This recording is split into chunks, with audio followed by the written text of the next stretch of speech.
Setiap tahun menjelang 9 Zulhijjah, kota Mekah dilanda kesibukan luar biasa.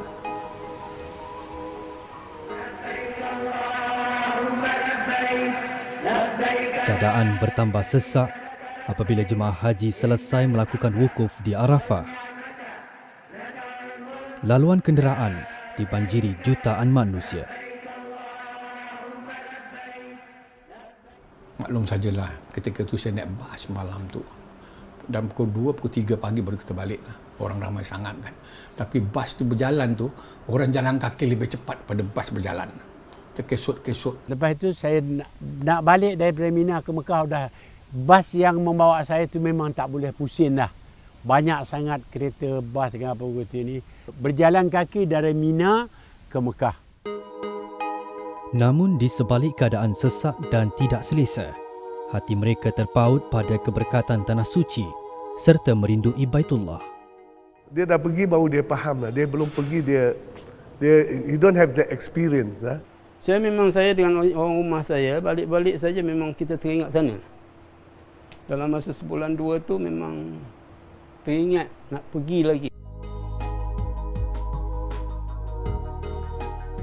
Dokumentari ini mencungkil rasa hati dan pengalaman mereka ketika di Tanah Suci. Mengapa mereka merindui Baitullah? Apakah yang telah mereka lalui?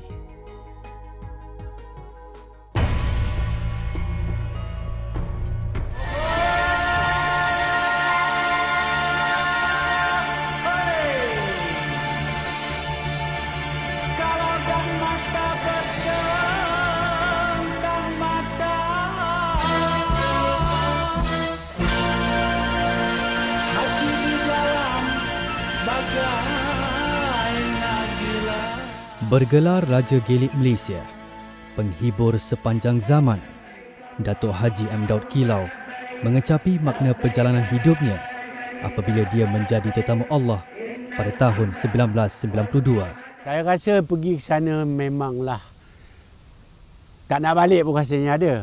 Bukan tak ingat ke rumah, memang ingat. Tetapi di sana istimewa kepada saya, berlain pada yang lain.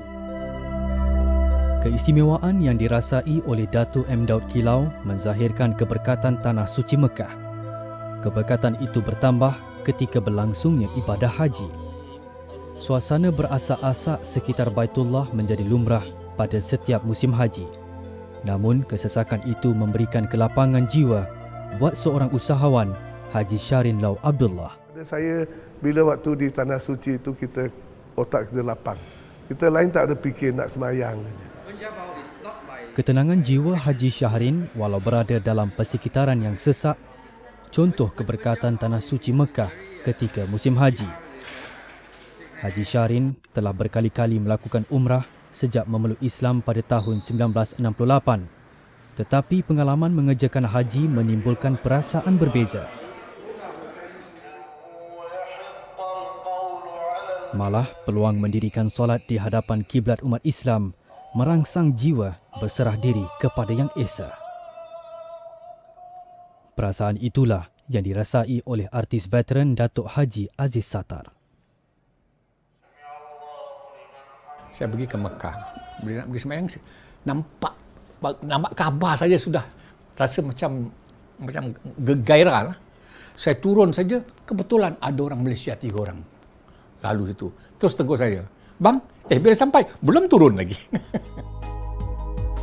Datuk Haji Aziz Sattar memiliki pengalaman berharga sebagai anak seni yang sempat beraksi di layar Perak bersama Allahyarham Tan Sri P. Ramlee. Hari ini, pengalaman berharga dalam hidupnya bertambah setelah dia menjejakkan kaki ke Tanah Suci.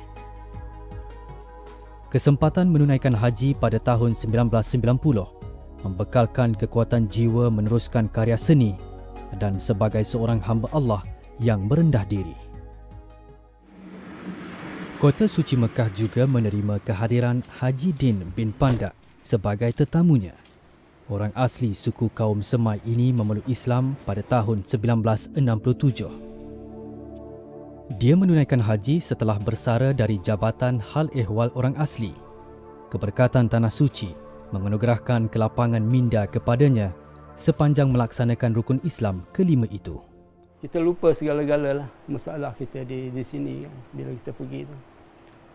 Tidak ada apa yang kita fikir, lain tak ada. Pasal di tempat itu juga tidak ada hiburan macam di sini kan. Kalau ada kedai-kedai pasang TV pasang apa pun, tak ada hiburan. Ibadah haji bukan dikhususkan untuk golongan agama, golongan kaya atau bangsa Arab sahaja. Sebaliknya, ia wajib kepada seluruh umat Islam yang berkemampuan tanpa mengira latar belakang mereka, sama ada mereka seorang penyanyi, pelakon ataupun baru memeluk Islam, mereka layak menjadi tetamu Allah. Namun mereka perlu miliki dorongan di dalam diri mereka untuk mengerjakan ibadah haji. Bagi Dato' M. Daud Kilau, dorongan haji dalam dirinya bermula sejak dia di usia remaja. Kadang-kadang nak melihat pakcik dan makcik kita, jiran-jiran kita yang pergi dahulunya tahun 70-an dulu, 60-an, masa itu saya masih di kampung lagi. Saya melihatkan pakcik dan makcik saya itu bukan naik kapal terbang masa itu, naik kapal 3 bulan dalam laut. Sampai menjadi seronok sangat pergi menghantar mereka. Kalau saya di Perak tu, pergi menghantar mereka di Pulau Pinang lah. Dan lepas tu balik pun pergi dihantar ke Pulau Pinang, balik pun disambut di Pulau Pinang. Itulah dia istimewanya. Dan terdetik hati tu memang nak pergi ke sana. Seperti Dato' M. Daud Kilau, Dato' Aziz Sattar juga berkesempatan merasai suasana menghantar jemaah haji menggunakan kapal. Pada mulanya saya cuma suka-suka hantar orang pergi haji. Dulu orang pergi haji semua naik kapal ya. Jadi bila saya hantar saudara saya, hantar ini, hantar itu, semua naik kapal dulu. Kita bermalam dekat tepi kapal tu, duduk sampai dong naik kapal belayar ya. Dari situ kita dapat teringat ya, macam mana orang pergi haji, macam mana orang pergi haji. Sampai 2 minggu atas kapal ya. Makan, minum, sembahyang semua atas kapal juga ya. Jadi bila saya sudah bujang, ingat-ingat jugalah, tapi tidak teringat langsung untuk pergi. Memang tak ada teringat langsung. Berbeza dengan Dato' M. Daud Kilau, semangat Dato' Aziz Sattar ke Tanah Suci terpadam seketika. Dorongan ke Tanah Suci subur kembali setelah dia menceburkan diri dalam dunia lakonan. Desakan itu semakin membuak-buak apabila dia berpeluang membuat rakaman di Timur Tengah. Bila saya sudah bekerja di Jalan Ampas, adalah cita-cita orang-orang yang pergi haji ni, kadang-kadang kalau tak dijemput Allah Ta'ala, kita tak pergi. Kalau ada undangan, ada surat undangan tu baru kita pergi. Jadi macam saya pun saya tak sangka juga, tiba-tiba saja saya dapat syuting dekat sana. Terus saya bertukar pemikiran saya terus pergi ke tabung haji. Dan terus pergi. Ini juga salah satu, mungkin ini kebetulan atau mungkin ini salah satu keizinan Allah Ta'ala untuk saya pergi sana. Syukur Alhamdulillah. Bagi saudara baru seperti Haji Syarin dan Haji Din, dorongan mereka untuk ke Tanah Suci bermula setelah mempelajari tentang agama yang baru mereka anuti. Haji Din meletakkan keyakinannya terhadap rukun Islam sebagai sandaran untuk menunaikan haji. Bagi orang asli ini, pelaksanaan ke-5 rukun Islam itu amat dititik beratkan. Saya pergi haji itu memang boleh katakan pengetahuan Islam saya cetek sekali.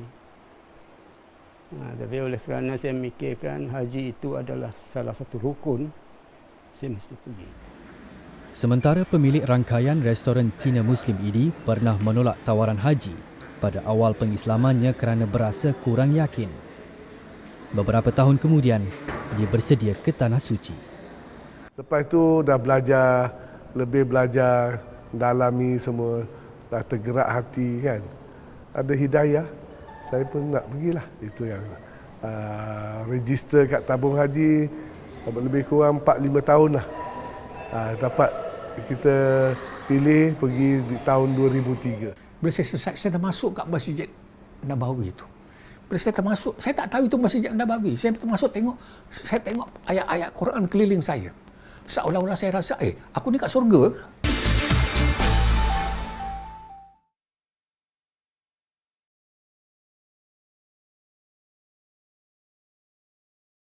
Pertama kali ku melihat wajah si dia, pertemuan bermula di taman si kebun bunga, situlah mulanya. Imej sebagai penghibur menyebabkan Dato' M. Daud Kilau menerima dugaan ketika berada di Tanah Suci. Cubaan di sana, kawan-kawan ni memang nakal. Datuk nyanyi dah sikit Datuk. Cubaan pada saya tu. Wah, memang saya niat dari sana memang tak nak saya menyanyi. Nyanyi Datuk, nyanyi dah Allah dah. 2, 3, 4 orang, 5 orang, 7 orang cakap nyanyi Datuk sikit. Habis apa lagu saya tu? Labbaik Allahumma labbaik. Labbaik la syarika laka labbaik. Innal hamda wan ni'mata laka warmul la syarika lak. Menjadikan mereka akan tepuk tangan, lepas tu dia orang buat pula labbaik Allahumma labbaik, sangat ramai-ramai, menjadikan saya iman tak menyanyi. Setelah berjaya mempertahankan prinsip tidak menyanyi sewaktu menunaikan haji, kesabaran Dato' M. Daud Kilau pula diduga. Dugaan kali ini menambah keyakinan Dato' M. Daud Kilau terhadap fadilat solat. Kejadian itu berlaku di dalam Masjidil Haram setelah kasut yang diletakkan berhampirannya hilang. Letak sini tiang ni, tiang lampu ni. Saya letak sini, saya pun semayang. Lepas semayang Isyak apa begitu nak balik, cari kasut, pusing-pusing, ya Allah ya Tuhanku, ke mana ke kasut aku, mana ke kasut aku. Ingat dah sebat orang lah. Saya teringat kawan saya cakap, kalau umpamanya ada kena macam itu, kalau kita sesat dalam masjid, kalau kita apa-apa yang yang muskil hati kita, semayanglah dua rakaat, semayang sunat 2 rakaat, minta Allah tunjukkan mana-mana jalan nak pergi ke rumah ke apa begitu ini. Ya Allah Tuhanku, saya minta tembuhkanlah kasut hamba-Mu ya Allah. Lepas saya semayang pun 2 rakaat, lepas semayang salam kanan dan salam kiri. Tengok dekat situ je. Tadi semua pusing mencarinya. Itulah dia. Haji Shahrin Lau juga melalui dugaannya sendiri apabila berada dalam lautan manusia. Ia berlaku ketika semua jemaah menuju ke Arafah untuk berwukuf sebelum melakukan rukun haji yang lain. Keadaan sesak menyebabkan bas yang dinaikinya terperangkap. Berada di dalam bas tanpa makan dan minum lebih 10 jam menguji kesabaran saudara baru itu. Kita nak pergi dari Mekah pergi ke Arafah 11 jam dalam bas. Itu pada saya itulah bas, pengalaman tu yang paling pahit. Tapi sebenarnya tak ada benda sangat.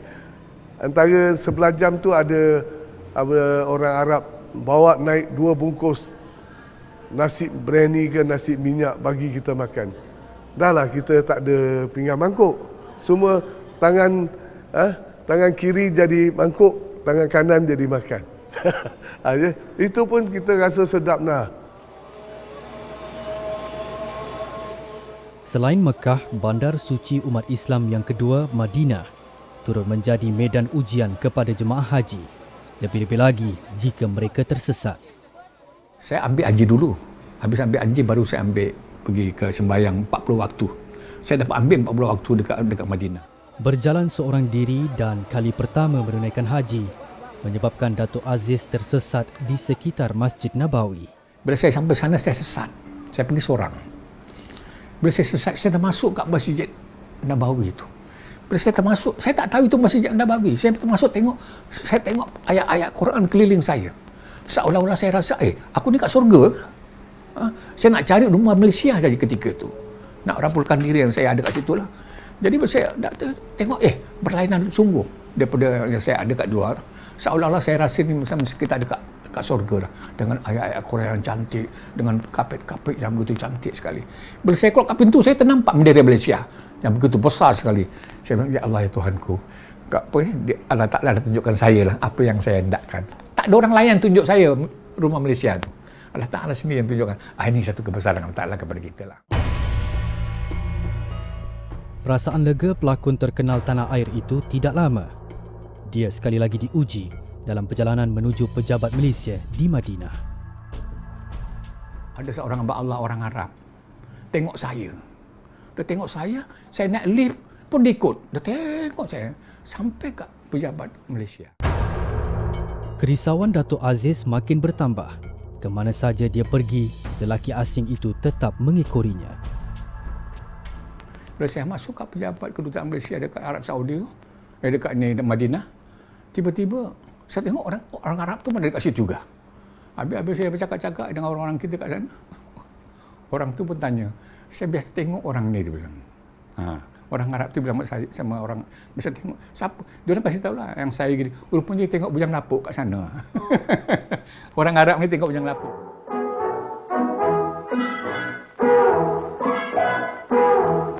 Datuk Aziz tidak menyangka filem lakonannya ditonton oleh bangsa Arab.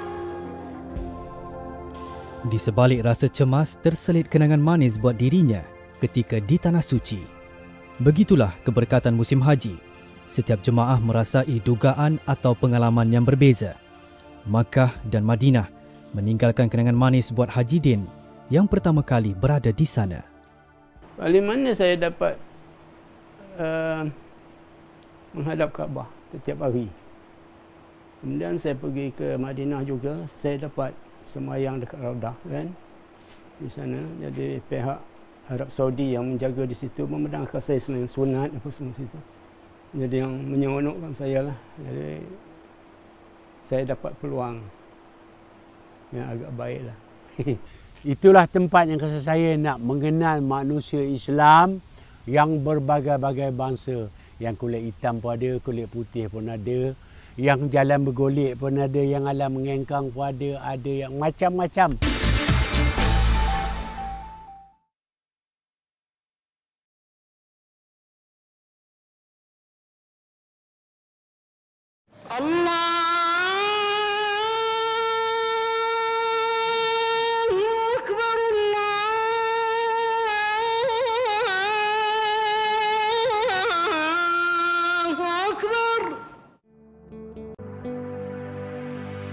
Datuk Haji M. Daud Kilau dapat mengenali rupa paras umat Islam dari seluruh dunia ketika musim haji.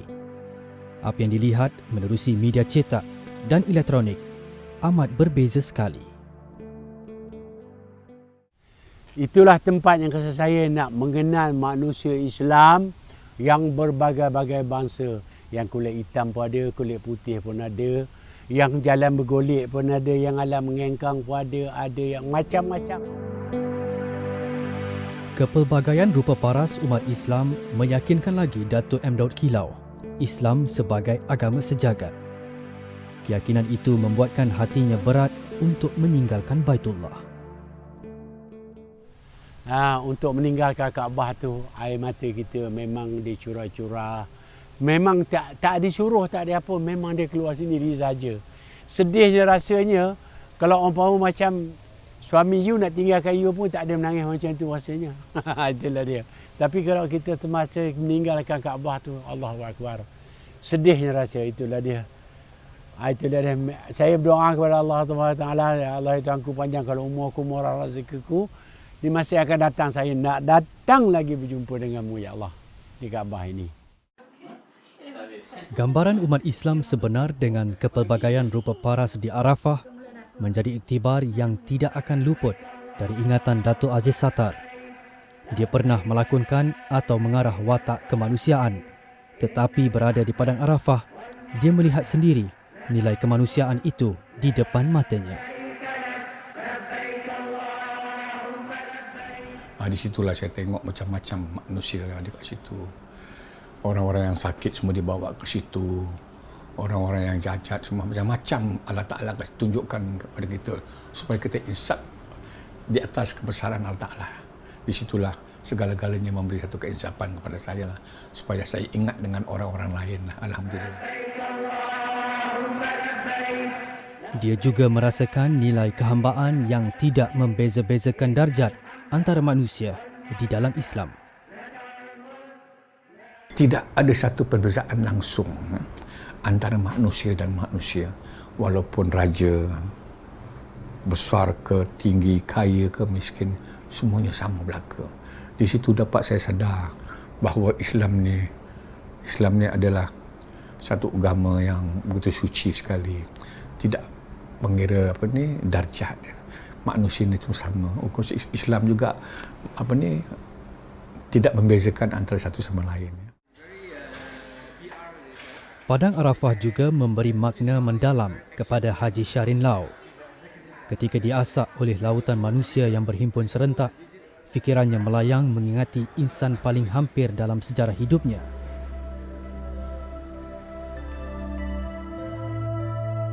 Ketika itu dia terkenangkan nasib si ibu yang melahirkannya. Tetapi si ibu pergi sebelum mengecap nikmat Islam.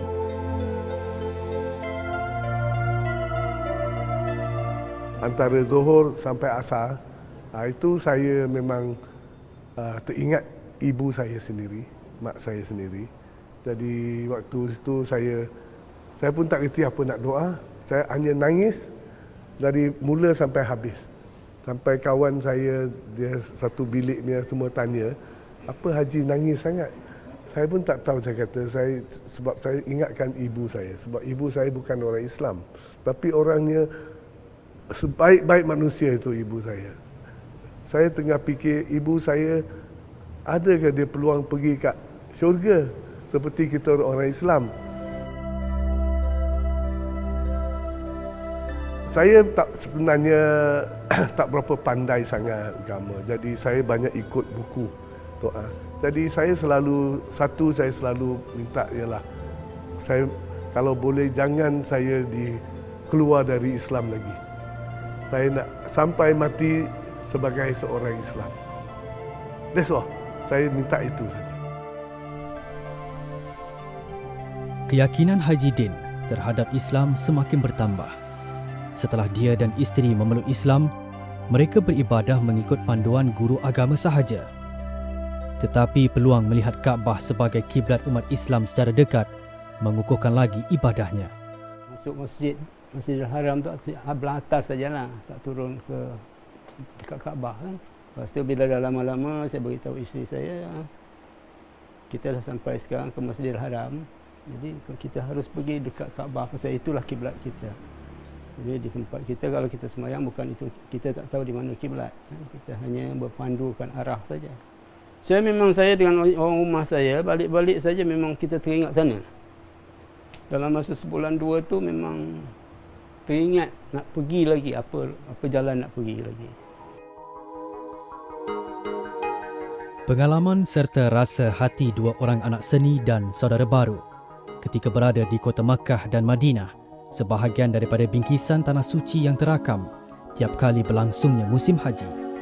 Mereka dipilih oleh Allah Subhanahu Wa Taala untuk bersama jutaan jemaah lain menjadi tetamunya di Baitullah.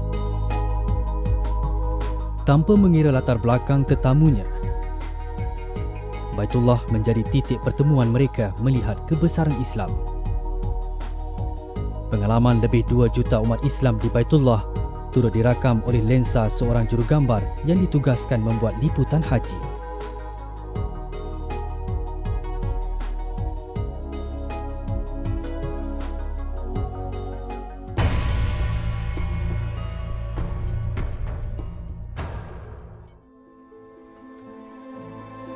Sepuluh Zulhijjah 1424 Hijrah bersamaan Ahad 1 Februari 2004, Hari Raya Aidiladha. Pada hari itu, jutaan umat Islam tertumpu untuk ibadah melontar di jamrah pertama. Namun, pada jam 8 pagi, berlaku satu tragedi. Keesokan harinya, muka depan akhbar di seluruh dunia Islam memaparkan peristiwa ngeri yang mengorbankan 244 jemaah.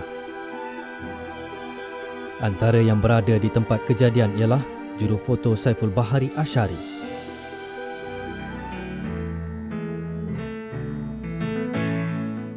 Stadium Hoki Bukit Jalil tidak jauh dari Kuala Lumpur. Petang ini, 2 perlawanan dijadualkan berlangsung dalam kejohanan hoki merebut Piala TNB.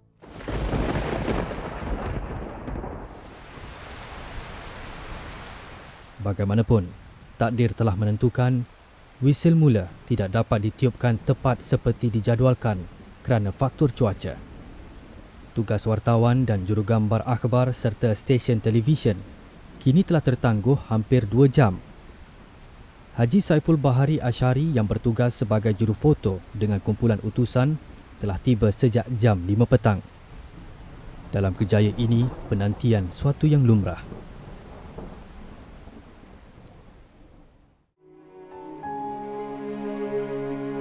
Pada 2004, Saiful Bahari ditugaskan oleh pihak kumpulan utusan bagi membuat liputan ibadah haji di Makkah dan Madinah. Ini adalah tugasan paling mencabar dan paling bermakna baginya. Ini adalah sebahagian dari foto yang diambil Haji Saiful Bahari Asyari sepanjang tugasan beliau di musim haji tahun 1424 Hijrah.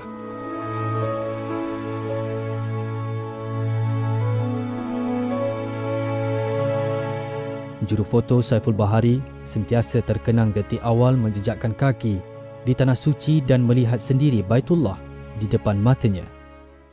Bila sampai di sana, kita pergi melihat Kaabah di depan mata kita sendiri. Dan kita rasa macam mimpi. Betulkah aku dah ada kat sini ni? Dan tak pernah terfikir waktu tu. Setibanya Haji Saiful di Mekah, dia terus berdepan dugaan. Cuaca terik padang pasir bertukar ganas. Habis saja solat Jumaat, hujan mula turun.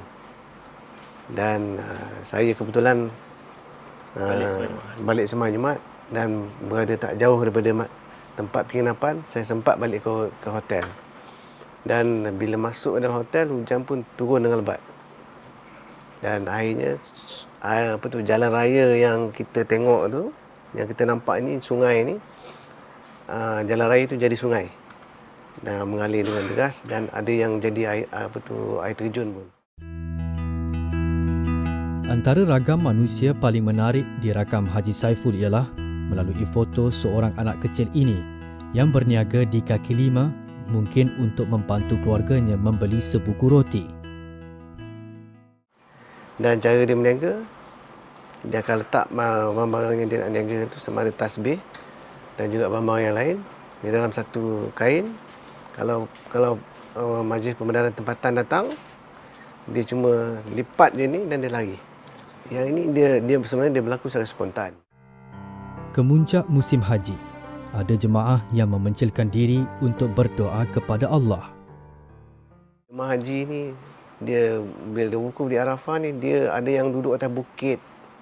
Satu benda yang di lereng-lereng bukit, dia berdoa kat situ. Sewaktu di Arafah dan Mina, Haji Saiful kadang-kadang terpaksa keluar jauh dari khemahnya demi mendapat sudut terbaik untuk lensanya. Kalau ikutkan dia tak bagi keluar lah, sebab takut kalau kita tersesat, tak jumpa tempat kan. Tapi ialah kita, sebab naluri seorang fotografer ni dia satu je, dia mesti nak cari yang terbaik. Dalam kepala dia, kalau dia pergi apa saya tugasan daripada dia mesti nak cari yang terbaik untuk syarikat, yang kedua untuk kepuasan diri. Paling masak je kepuasan diri sebenarnya. Pagi Hari Raya Aidiladha 1424 Hijrah, ketika jemaah Malaysia masih berada di kemah masing-masing, berlaku tragedi rempuhan dan himpitan terburuk dalam sejarah tempat melontar. Haji Saiful bergegas ke tempat kejadian. Sampai di tempat melontar yang pertama tu, kita nampaklah ambulan dengan tentera semua, polis berkawal di satu sudut yang memang kita, sebab saya tak boleh nak pergi terlalu dekat, sebab untuk bergerak dalam 150 meter ataupun 100 meter ambil masa hampir 1 jam, terlalu padat. Jadi apa yang kita buat, kita cari satu kawasan yang tinggi untuk kita cari lokasi di mana tempat kejadian itu.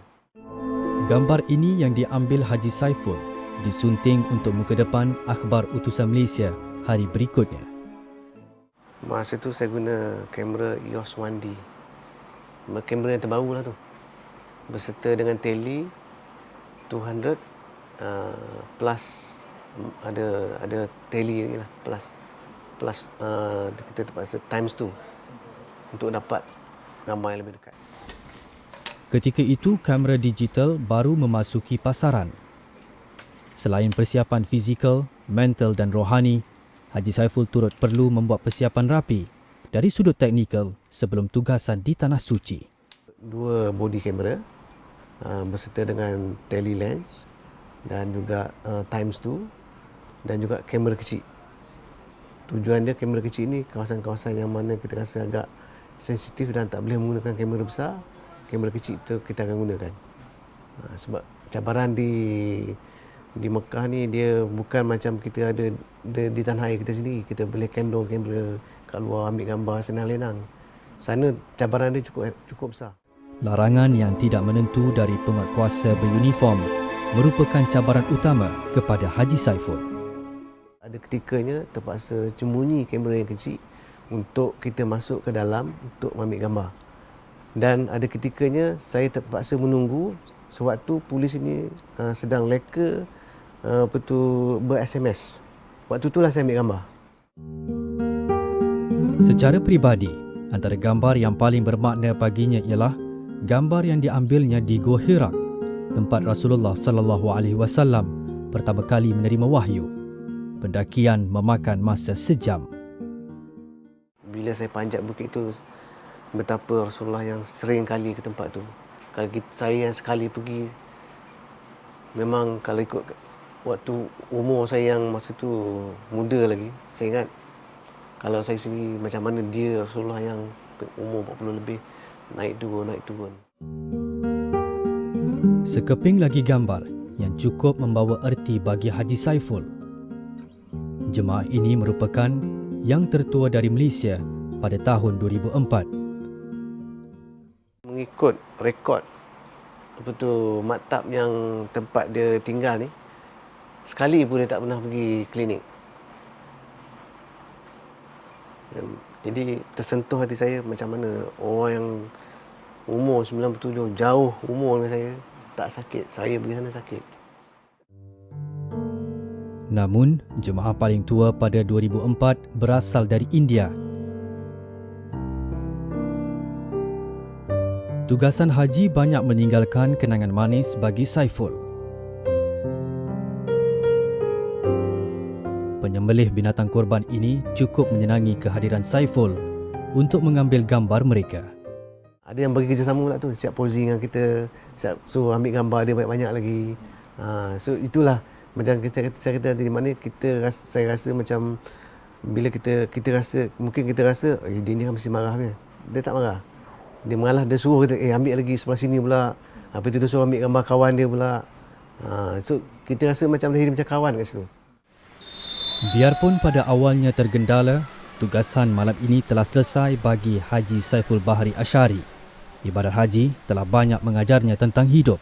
Kini, dia seorang jurufoto yang lebih gigih dan sangat memahami erti kesabaran.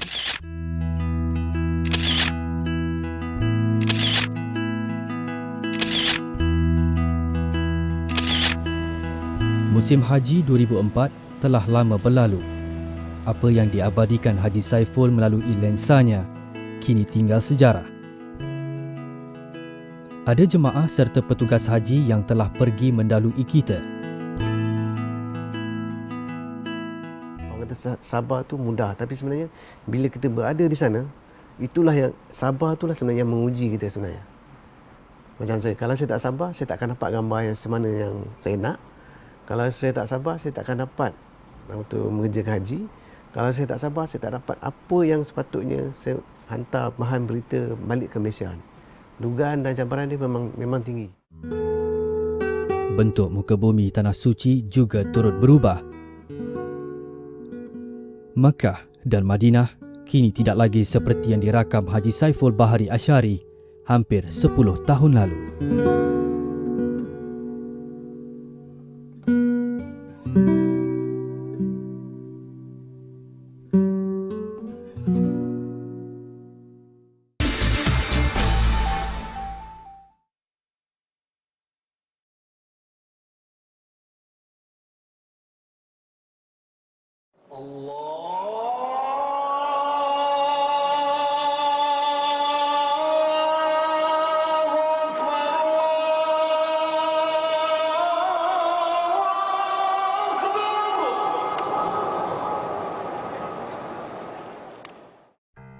Suara azan daripada Syekh Ali Ahmad Mulla seakan menjadi satu kenangan kepada tetamu Allah yang pernah mengunjungi Baitullahil Haram.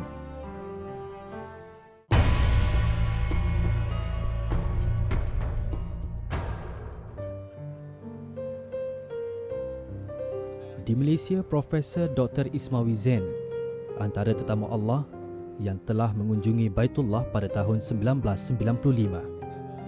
Pensyarah di Kuliah Seni Bina dan Reka Bentuk Alam Sekitar, Universiti Islam Antarabangsa Malaysia ini pernah bertugas di Arab Saudi.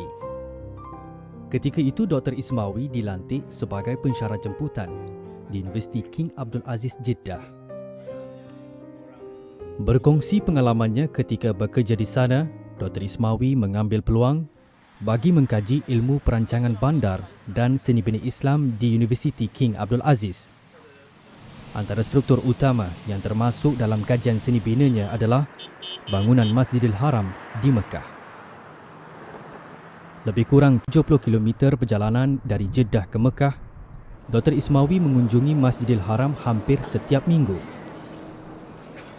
Sebagai seorang arkitek, pernah terdetik di hati Dr. Ismawi untuk menyumbangkan ilmu dan kepakarannya kepada Masjidil Haram jika diizinkan Allah. Saya pun kata orang seperti manusia Islam yang lain, Muslim yang lain, terdetik dalam hati kita kata kalau boleh diberi peluang lah untuk kita untuk terlibatkan dalam pembangunan kawasan yang begitu suci untuk seluruh Islam, umat Islam di seluruh dunia. Jadi saya buat doa lah waktu tu, kok ada peluang yang Allah bagi, walaupun tak banyak, mungkin sedikit, untuk kita sama-sama menyumbang kepada pembangunan satu kawasan yang paling suci untuk orang Islam di seluruh dunia kan.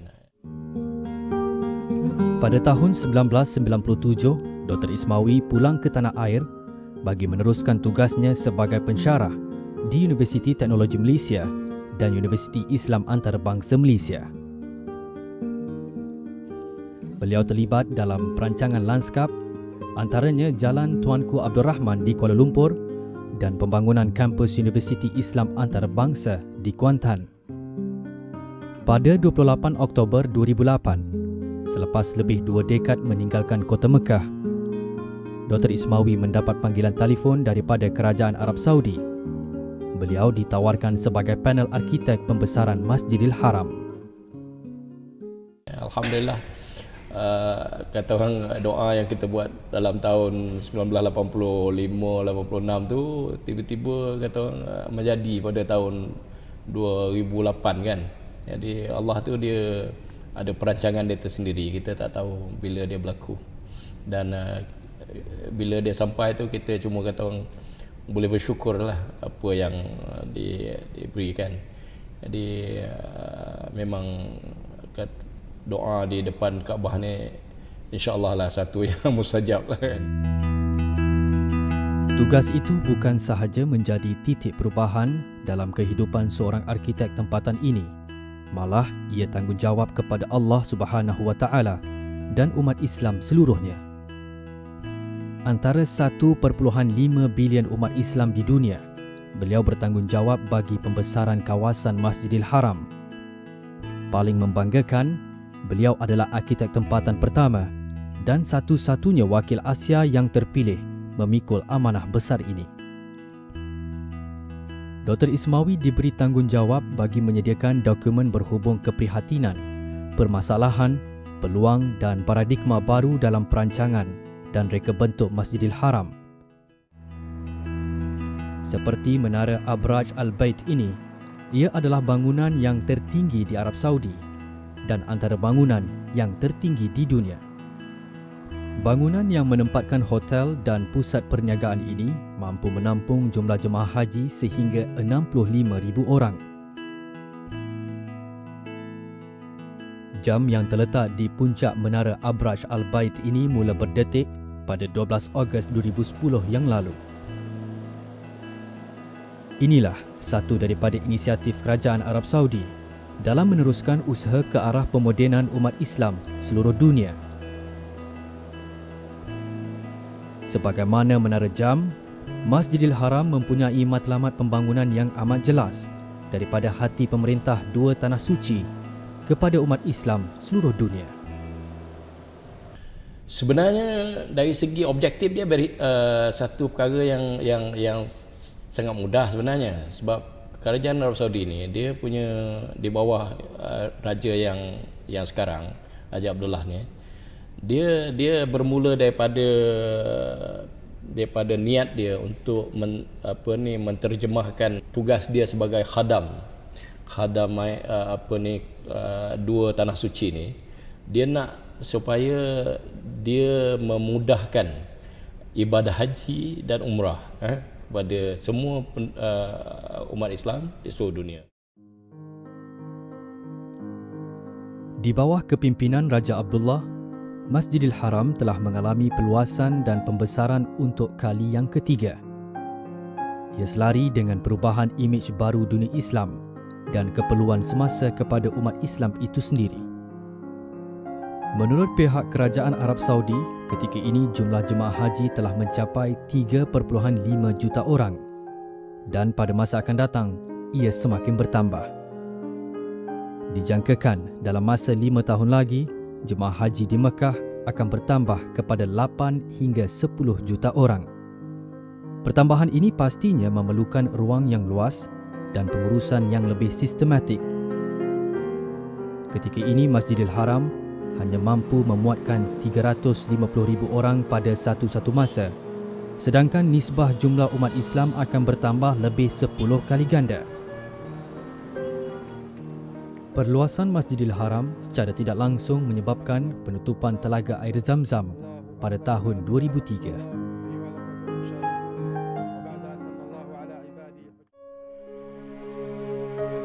Terletak 5 km dari kota Mekah, Kompleks Jamrah atau tempat ibadah melontar di Mina telah dibaik pulih beberapa kali semenjak tahun 1963. Pembangunan 5 tingkat jambatan dan 1 tingkat bawah untuk ambulan dan kecemasan telah siap dilaksanakan pada tahun 2009. Kompleks ini mampu memuatkan kira-kira 300,000 orang setiap jam dan 11 pintu masuk dan 12 pintu keluar telah disediakan bagi mengatasi kesesakan yang berlaku sebelumnya. Kesesakan jemaah haji yang menyebabkan kemalangan telah berlaku semenjak tahun 1994 yang mengorbankan hampir 300 orang.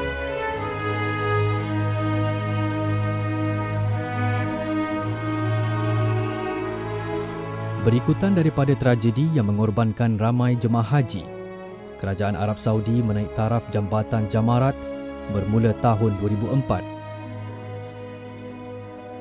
Hari ini, kawasan Jamrah telah dipasang 90 buah kamera litar tertutup bagi memantau pergerakan dan keselamatan jutaan jemaah. Jadi pembangunan Mekah sekarang ni untuk saya itu merupakan satu kontinuum kepada perkara tu.